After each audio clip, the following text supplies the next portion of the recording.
Hello and welcome to All About Community. My name is Robert L. Harris. I am your host.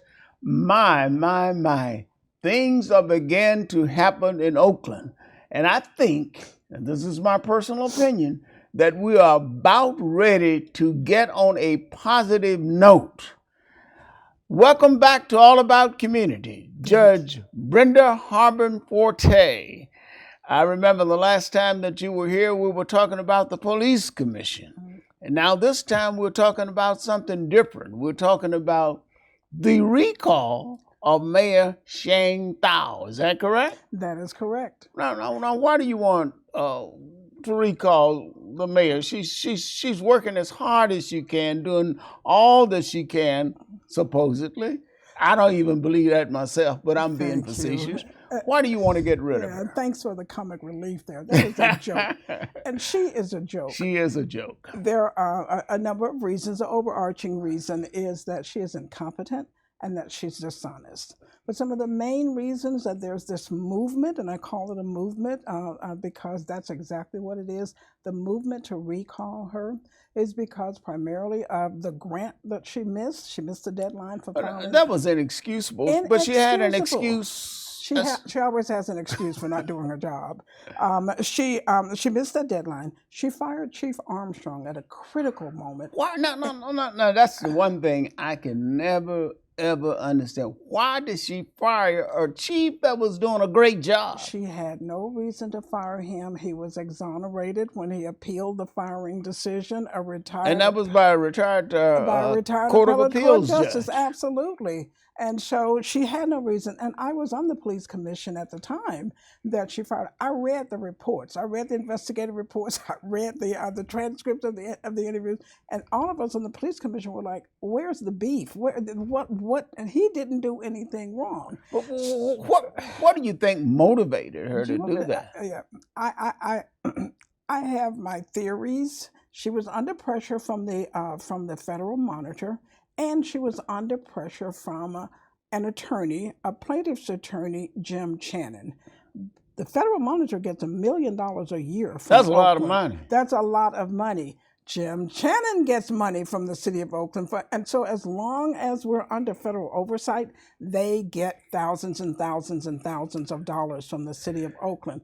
They both wanted Armstrong fired. Why? Because Armstrong was about to get us out from under the negotiated settlement agreement. And if he got you out, then there would be no more money. No more money, and that money could go to Oakland for its services. So that is what I shall go to my grave believing, that it was the pressure from the Federal Monitor and from James Channon, both of whom were financially interested in keeping us under federal monitoring. So there's that aspect of it. And I think people were just afraid that Armstrong just might succeed in what he wanted to do. He was bringing together all of the communities in Oakland. He definitely was. Oh, and bringing together the communities is so critical to crime prevention. Absolutely. I mean, even an idiot ought to understand that. Exactly.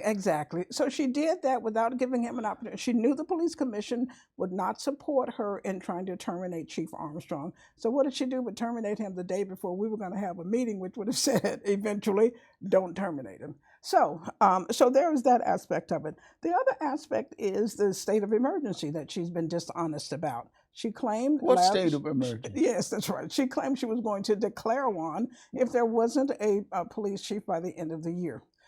End of the year came. There's no state of emergency that was decided then, but we have essentially a state of emergency as of today because the governor is going to deploy 120 CHP officers to Oakland specifically. And that was because of a meeting that was held in the governor's office on January 17, Yes. 2024.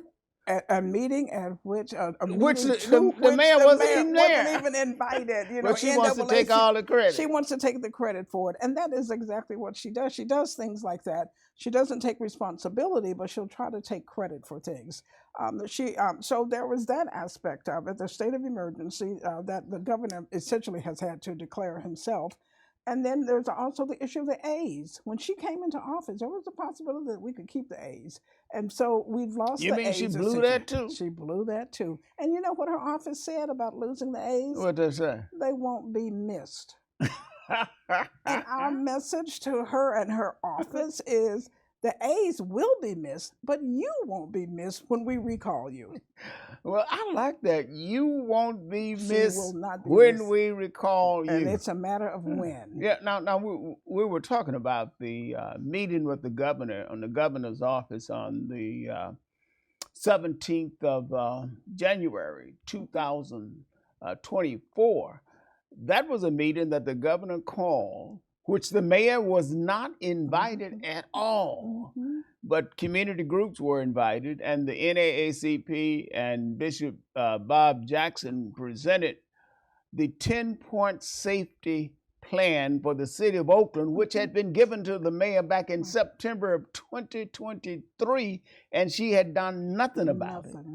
And in that plan was the deployment of additional police officers, that is, the California Highway Patrol coming into Oakland to help with this mess. And thankfully, the governor has listened to the NAACP's 10-point safety plan.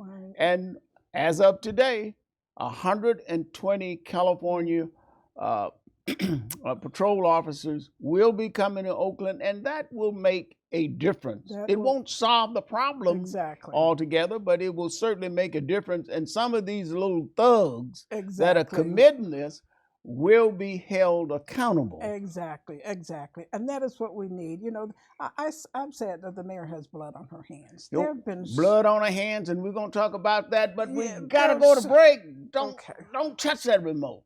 Put it down. Put it down. We will be right back with All About Community. My name is Robert L. Harris, and I'm talking to Judge Brenda Harbin Forte, Alameda County Superior Court, retired.